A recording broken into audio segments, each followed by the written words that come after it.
What's your opinion on Steam? Of Steve?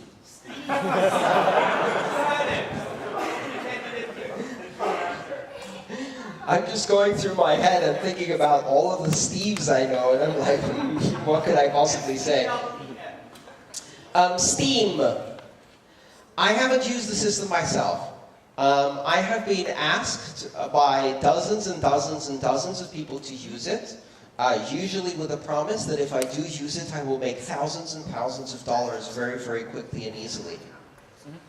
When I get that kind of sales pitch, I start getting very suspicious.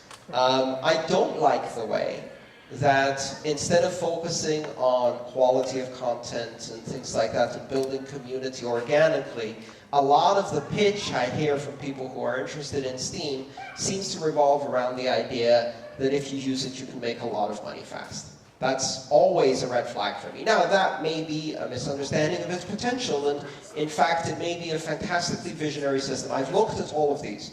I think there is a very interesting set of parameters that make the combination of social media, micropayments, and kind of behavioral incentives and disincentives around producing good content and not being a trollish asshole. Those parameters come together and make for some very interesting platform. If every time somebody wanted to say something nasty about me on Reddit, they had to put down a 25-cent deposit, and if the community voted that they were being a troll, I got the 25 cents. Now that would be a get-rich-quick scheme for me. So, you know, I'm very interested in kind of both the social aspects, but really not using money as a system of remuneration, but using money as a system of kind of quality discovery through systems of incentives that are backed by game theoretical models at scale. Wisdom of the crowd plus micropayments plus behavioral science equals fewer trolls.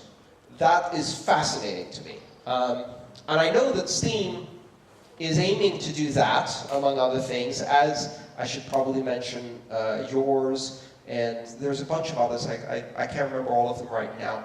This is an emergent area, and I think we're going to see a lot of innovation. Now, keep in mind, social media platforms require a very high density of adoption before they're effective. There's a reason why Facebook didn't happen in 1995, right? And it's not because nobody had come up with the idea.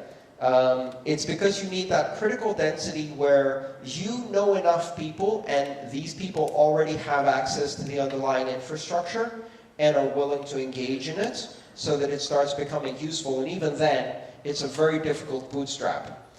Bootstrapping social media in digital currencies where you have a very limited community that is really just talking to each other, I think is going to be difficult for the next decade.